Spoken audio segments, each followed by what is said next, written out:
Jenna Fernandez Bello and welcome back to Recambia News. Suai community produced gasoline from local oil resources. Timor-Leste is rich in oil, and this has been the case since ancient times, even before the country gained its independence. In the municipality of Covalima, particularly in the Suai, many oil fields have existed not only recently but since colonial times. In Matai village, Makata, there was an oil well during the Japanese and Portuguese colonial periods. At that time, people from Matai village would go to dry the oil from the well for burning. Even now, the community in Matai village cannot access water because whenever they drill wells, they always find crude oil instead. During the Japanese occupation, they forcibly sent Timorese male workers from Matai to manually dig oil wells, often reaching depths of 10 meters. Working with sulfur was compulsory and there was no salary for this labor. The Japanese and Portuguese colonists extracted crude oil from the wells to produce gasoline for cars, while the local Timorese people used the oil to light their lamps at night. The community in Matai has not produced oil themselves due to fear of the foreigners, and they lack the facilities to facilitate oil production. Based on information gathered by Recambia media journalists from the Kamanasi community, the Recambia journalists conducted research in Matai village on Friday, 6th of December 2024 to meet Grandma Francisca, who witnessed the story of the oil well that appeared in her village, her place of origin. According to Grandma Francisca, during the Japanese era, Japanese workers dug the oil well to about 10 meters deep, extracting kerosene and gasoline for cooking. Grandma Francisca there said the oil field was processed by foreigners, but the well was dug by the Japanese. Our people then came to scoop it up. The oil well dug by the foreigners had soil that fell and covered it. This place is in our village of Matai. Kerosene was scooped by foreigners or white people who came to collect it from the fields. Now that the plane has landed, they scoop it into bottles to take back for cooking. Before, we used to scoop just a little, enough to use in a torch made from an old piece of cloth wrapped around the stake, which would then be dried and burned at night. If it was wet, we could not burn it, otherwise the fire would burn down the house. The foreigners were the first to process oil into gasoline, which they then brought there. They made only gasoline and we did not receive any of it. As Grandma Francisca said, we cut it and put it in a small pot to burn just for light. The foreigners came for cooking and oil extraction. We cut it when it was yellow. The oil appeared in our village, out in the river. The Japanese came to dig the ground and to find it. They dug deep, tens of meters, finding oil 7 meters below the surface, using machines to dig the hole.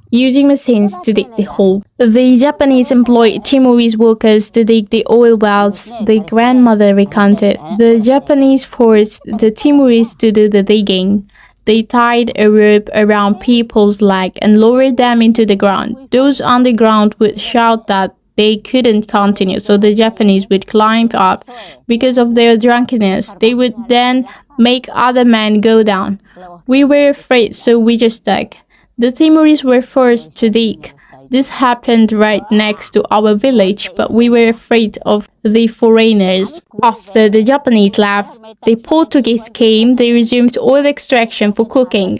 The oil was put in bottles filled with water that was constantly heated alongside the oil. After the Japanese left, the Portuguese came. They resumed oil extraction for cooking. The oil was put in bottles filled with water that was constantly heated alongside the oil.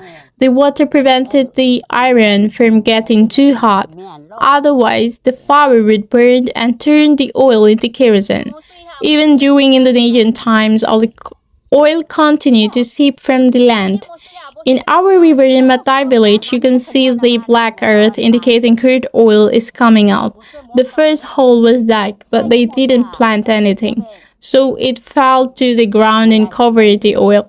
Anyone who approaches will find that the land is white and that oil is still plentiful there. Grandma Francisca stated that now there is no oil because the earth has fallen and covered all the oil wells. Now it's gone. The soil is still black. On hot days, the soil is wet.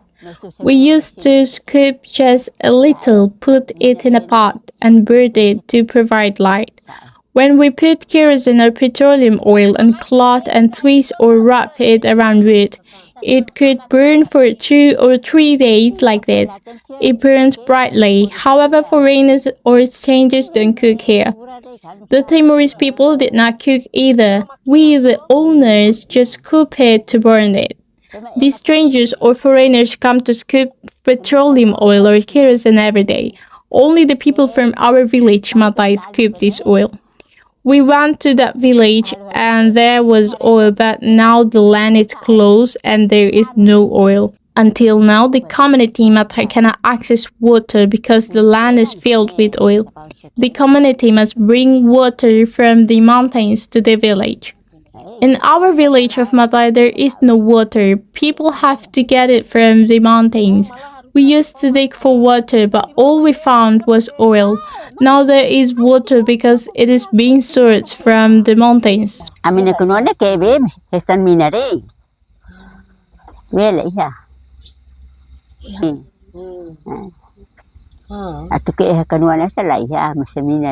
Additionally, the head of Fatwism village, Mr. Anicleto Amaral, who is a witness, stated that there have been many oil fields since ancient times. The Portuguese and Timor oil companies came to drill and managed to find several oil fields in Suai. Ang momento na ba na ami sikik sa ami sa iskola ito ulok na mas bobote ito na. Mr. Anacleto Amaral said, at the time we were young, already in school, learning about the Suai oil fields during the Portuguese era. The company that came to drill was called Timor Oil. They dug many oil wells and drilled more permanently in Camanassa Suai. Timor Oil sometimes worked together with the Portuguese. After they drilled, they closed the oil fields, but we do not know the exact details because they kept the keys to open and close it. Then they continued drilling again alongside the Matai River, in Camanassa and in Salele. When we were young, we often watched when we left school. The Portuguese would come with a large company and sometimes they would give us bread while they work. Anacleto recalled that in ancient Matai, people used to dig for oil and use it for cooking and then put it in running carts. Suai is known for its oil. In the past, people would dig for it and then cook with it. They would simply go down to scoop it. In those old days, there was a location similar to Matai where people cook oil. The land is still there. An old man who was the head cook has passed away. His name was Hermano. However, his brothers remain. The old man was from Bobanaru, but he married a woman from Matai. He was the one who cooked the oil. People would take the oil to put in their carts from a place called Lohorai in the field. They brought it to the best cube, and afterward the old man would cook it. The old man would cook it. In the beginning, it was just traditional cooking, as we would scoop the raw oil before it was processed for burning. Reporting para Cambia Team.